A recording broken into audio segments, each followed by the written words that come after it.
Laker fans, it's happening again. And I know they are rumored to damn near every single player under the sun. However, there is one player that has had the Lakers' eye for the last couple of years, and they are rumored not only to get him again, but he also makes a lot of sense for this team. It might be the perfect move for the Los Angeles Lakers, and right now might be the perfect time to strike for LA. So today, we're going to talk about who that player is, why he makes sense for the Lakers, how he fits the team, if the Lakers have what it takes to get him, if they should pursue this trade, and we're also give you a quick update for the next game for the Los Angeles Lakers here on Lakers Digest. And welcome to the channel. If you're new, my name is Hunter Pitcoff, and we cover everything surrounding your Los Angeles Lakers. We are trying to reach 5,000 subscribers to kick off the new year by the end of the month. We reached 4K right before the ball dropped on New Year's Eve, and we are more than halfway there to our goal. So if you like what you're seeing, you like the content that we're putting out every single day, stop what you're doing right now, click that subscribe button, and let's just get into today's video, guys. An embarrassment of riches for the Los Angeles Lakers. If you looked at the last trade that the Lakers just made just a few weeks ago for Dorian Finney-Smith and Shake Milton, opting to trade D'Angelo Russell and Maxwell Lewis, as well as 3 second-round picks to Brooklyn to bring in Dorian Finney-Smith and Milton, and DFS really being the main trade candidate for the Los Angeles Lakers. They want to get versatile on the perimeter and get guys who can guard multiple players on defense, as well as spread the floor and be a shooter for LeBron James and Anthony Davis to kick the ball out to on offense. And so Dorian Finney-Smith definitely checks the box there. However, the Lakers are still rumored to be next to some of these other similar players to a Dorian Finney-Smith. And look, this report is from last month in December, so this is not a new report, guys, but you know us, we like to talk about a lot of different trade scenarios. The trade deadline, it's coming closer and closer. It's February 6th, guys. We are just a few weeks away, and I want to talk a little bit more about this one particular player. So Jovan Buha, who has as good of a pulse on this Lakers team as any insider does. He covers the Lakers for The Athletic. He reported that Jonas Valanciunas, that has been the busiest name in league circles for LA, but also cited Kyle Kuzma and Jerami Grant and Walker Kessler among other players linked to the Lakers, and Jake Fisher also saying that the Lakers were looking to make small upgrades across the roster, particularly in the front court along the defensive perimeter. So this report is basically telling you that the Lakers want to get better on the wing. And look, we have positive news on Jared Vanderbilt. It seems like he's ramping it up. We know Dorian Finney-Smith came back as well in that trade that the Lakers made. However, I don't think that they're done. And the one player in particular that I think, are going to be looking at the most here is Jerami Grant. And look, he has been rumored to the Lakers for quite some time. There's even a chance that maybe the window opportunity has been shut.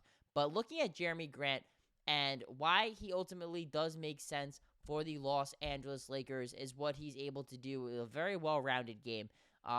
He is shooting 38% from 3, and this is a bit of a down season for him, averaging only about 15 points, but he's averaged around 20 points per game for some seasons with the Pistons and the Blazers here, and the numbers have not been great. However, I will say this too.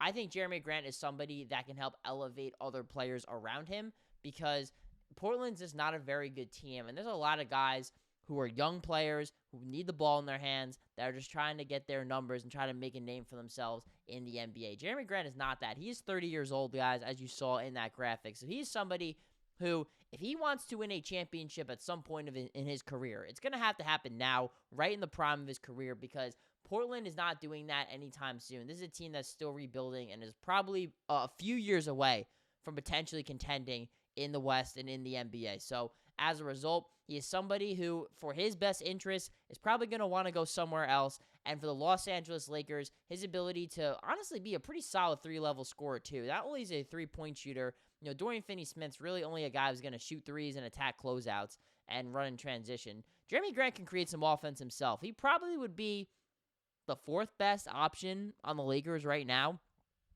if he was with this team scoring the basketball. After LeBron, Anthony Davis, and Reaves, he'd be your next option. But also, he can take that assignment on of guarding your team's best player. While he's listed at 6'7", I think he's even bigger. He might be more like 6'8". Not super big, but he's very long and athletic and a very rangy wing who plays really solid defense any stop he's made in the NBA. And let's talk about it here too, because should the Lakers ultimately pursue this move? Because there's a thing called salary cap, and Jerami Grant is going to cost the Lakers a dime and a nickel to go get him.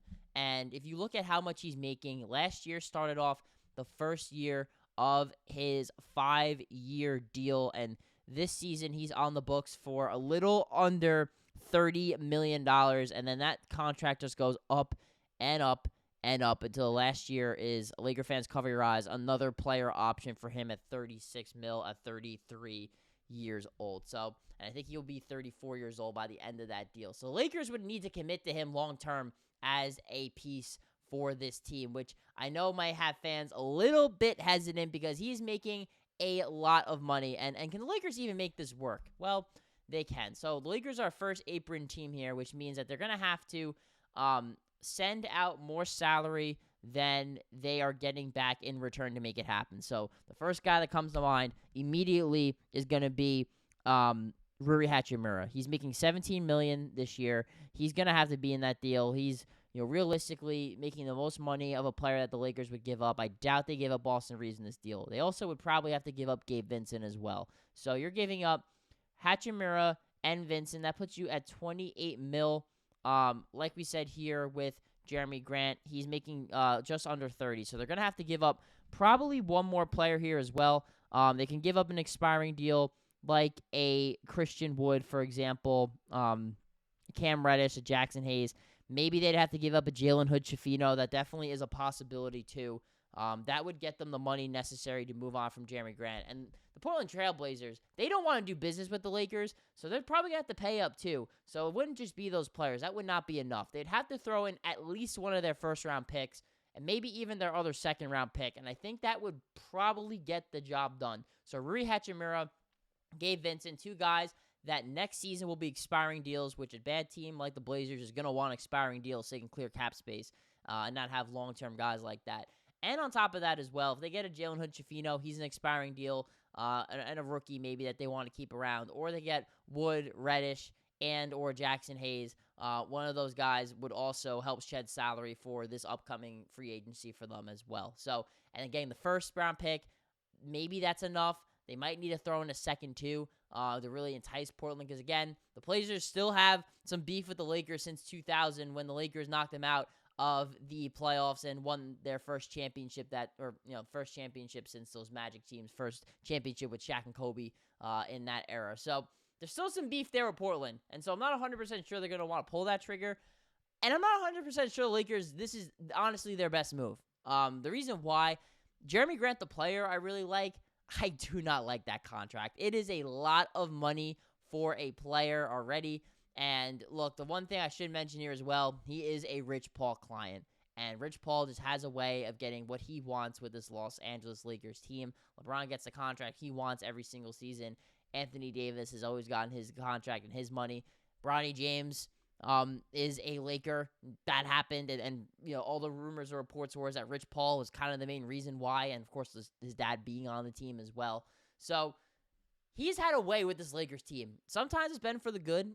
They've had some good players come in that were clutch clients that ended up helping the Lakers win a championship, like a Kentavious Caldwell-Pope, for example. But they've also had scenarios where maybe it hasn't worked out. So let me know down below, guys, too, in the comments, because I know for a fact that a lot of you guys have been mentioning Jerami Grant as a potential trade candidate, and so that's why I really wanted to cover him today for the Lakers, and at least looking at the immediate future here, whether Jerami Grant is a Laker or not.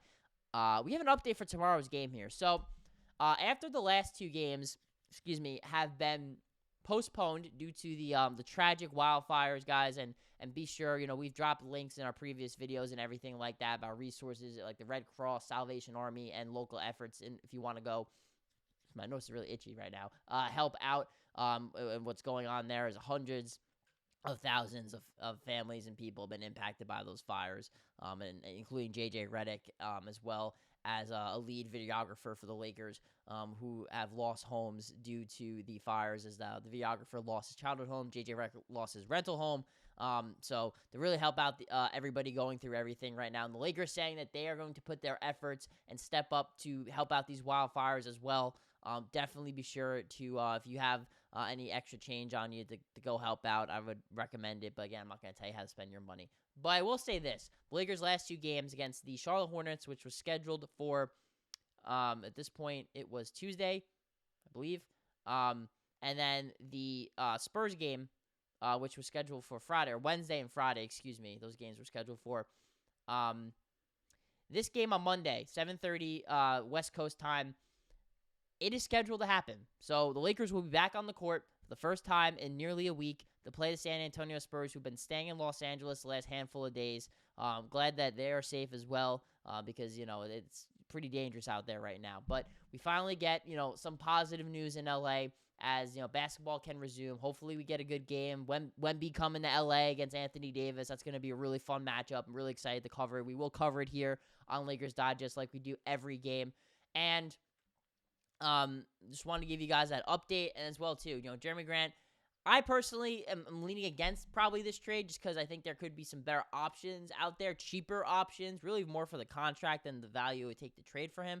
But if the Lakers do land him, I won't be upset. It shows that Rob Pelinka is really going all in on this team, believes in this team, and really thinks that Jerami Grant can help elevate LeBron, Anthony Davis, and the rest of that roster. But let me know down below, what do you think of a Jerami Grant deal, bringing him to LA? Could look something like a Rui Hachimura, Gabe Vincent, expiring deal for a vet minimum guy, as well as a first and a second round pick. And I'm going to say it one more time for you guys. If you watched all the way through this video, you like what you've seen.